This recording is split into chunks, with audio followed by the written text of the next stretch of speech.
우리 남편이 나이가 들더니 양기가 입으로만 올라가 잔소리가 얼마나 많은지 젊었을 땐 안 하던 잔소리를 지금은 말이 너무 많아서 애들이 다 싫어하잖아. 그래? 우리 어머니는 했던 말도 하고 했던 말도 하고 치매가 왔는지 정말 듣고 있으면 힘들어. 늙어서 말이 많으면 자식들도 싫어합니다. 탈무드에 이런 대목이 있습니다. 인간의 몸에는 6개의 소용되는 부분이 있는데 그 중에 셋은 자신이 지배할 수 없지만 또 다른 셋은 자신의 힘으로 마음대로 할 수 있는 부분이다. 지배할 수 없는 세 가지는 눈과 귀와 코이며 지배할 수 있는 세 가지는 입과 손과 발이다. 우리는 보고 싶은 것만 볼 수 없고 듣고 싶은 말만 골라 들을 수도 향기로운 냄새만 선택해서 맡을 수도 없습니다. 그러나 입과 손과 발은 우리의 의지에 따라 좋은 말을 할 수 있고 하고 싶은 일을 하며 어디든 갈 수 있습니다. 가루는 칠수록 고와지고 말은 할수록 거칠어진다. 말을 아끼라는 속담의 의미를 전하며 왜 늙으면 쓸데없는 말이 길어지는지 알아보겠습니다. 정말 말이 없던 사람도 나이가 들면 말이 많아지는 걸까요? 혹시 배우자나 며느리 그리고 자녀에게 반복적인 이야기를 하며 잔소리를 하고 있지 않나요? 나는 해야 할 말을 하는 것이라 생각하겠지만 내 입에서 나오는 말에 반 이상은 안 해도 될 말일지도 모릅니다. 말이 많을수록 실수를 하거나 상대를 거스릴 확률이 높아지기 때문에 불필요한 오해가 생길 수 있습니다. 말이 적으면 소금이 되고 많으면 독이 된다는 속담도 있습니다. 늙으면 왜 잔소리가 많아지는가? 이 말은 모두 그런 건 아니지만 어느 정도는 일리가 있는 말입니다. 살아오면서 경험과 지식이 쌓이기 때문에 자신의 경험을 바탕으로 남에게 조언을 한답시고 지시를 하는 수도 있고 본인은 상대방에게 도움이 될 것이라는 생각에서 하는 말이지만 듣는 상대는 잔소리로 들릴 수 있습니다. 또한 나이가 들면 쓸데없는 걱정을 많이 합니다. 가족이나 주변 사람들을 걱정하거나 안전을 위해 조언을 한다는 것이 같은 말을 자주 하기 때문에 듣는 이에게는 했던 말 또한은 귀찮은 말로 들리기 마련입니다. 특히 며느리나 자식의 행동이 자신의 생각과 다르면 잔소리를 하게 되는데 이는 나이가 들어가며 자신이 겪어왔던 경험이 가치관이나 신념으로 굳어져 버려 그들이 나와 다름을 인정하지 않기 때문에 자꾸 지적하며 입을 대게 됩니다.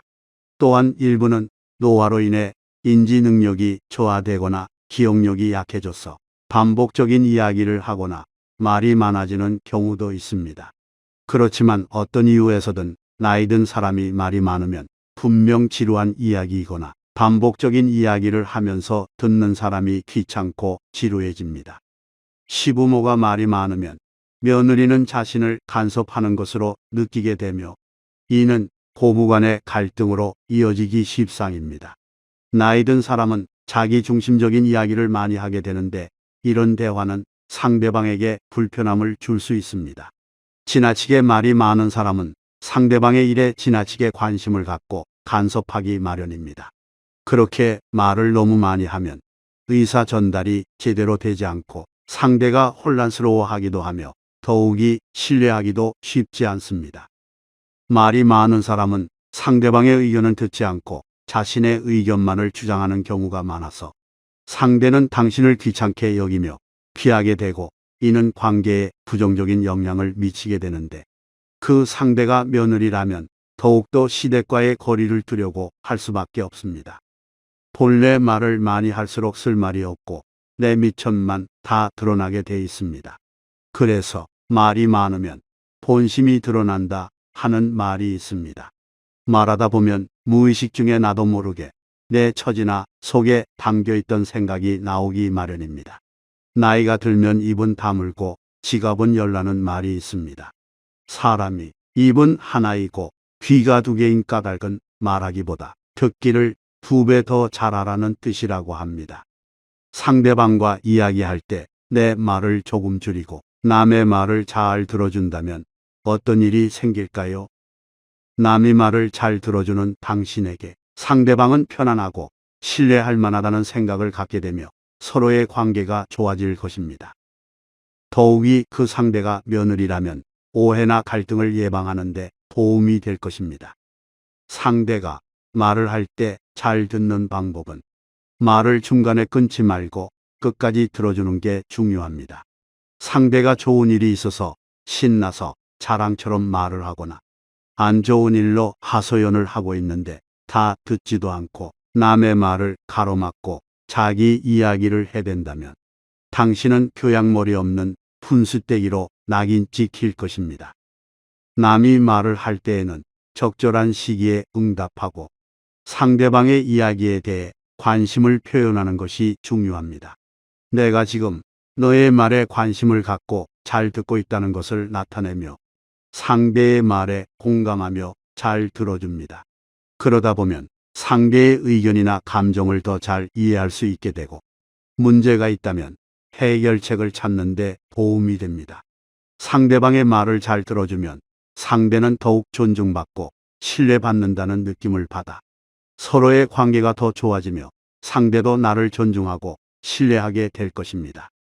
이러한 이유로 가족 구성원 중 어른이 다른 구성원의 말을 잘 들어주는 것은 가족 간의 소통을 개선하고 심리적 안정을 제공하여 화목하고 평안한 가정을 만드는 데 큰 역할을 할 것입니다. 다음은 말을 잘 들어주는 방법 몇 가지를 알려드리겠습니다. 첫째, 상대방의 말을 들을 준비가 되었다면 상대방을 마주하고 주시합니다. 다른 일을 하거나 휴대폰을 만지작거리며 상대의 말을 듣는 것은 내 말에 귀 기울이지 않는구나 하는 생각이 들게 합니다. 그러니까 둘이 되든 여럿이 되든 대화를 하는 자리에선 경청을 하는 태도가 매우 중요합니다. 둘째, 상대가 말을 할 때 적극적으로 호응을 합니다. 그의 말에 찬성을 할 때에는 적극적으로 응답을 하고 재미있는 이야기를 하면 같이 웃어주면서 호응을 하면 좋습니다. 셋째, 틈틈이 질문을 함으로써 상대는 당신이 자신의 말을 잘 듣고 있다는 사실을 확신합니다. 넷째, 절대로 중간의 말을 가로막지 않습니다. 상대가 한참 말하는데 불쑥 말을 가로막고 나는 말이야, 그건 이렇게 생각하는데 하면서 자기 말을 하는 사람, 그런 사람을 좋아할 이는 어디에도 없습니다. 다섯째, 이야기가 끝날 때까지 다른 화제를 꺼내면 안 됩니다. 화제 전환은 그의 말을 무시하는 것과 다름없습니다. 마지막으로 상대의 이야기가 끝나면 일부 그가 했던 말을 반복해 보는 것도 좋습니다. 그럼 당신이 상대의 이야기를 잘 들었다는 것을 전달할 뿐만 아니라 자연스럽게 당신의 의견도 나눌 수 있게 되며 상대방도 이야기가 끝났으므로 당신의 조언도 들을 준비가 될 것입니다. 내가 지적을 해서 상대를 바꾸려 하지 말고 상대의 말에 잘 귀를 기울여서 상대의 생각을 알아차릴 수 있다면 이게 바로 소통입니다. 서로 좋은 대화로 평안한 가정 이루시길 바랍니다.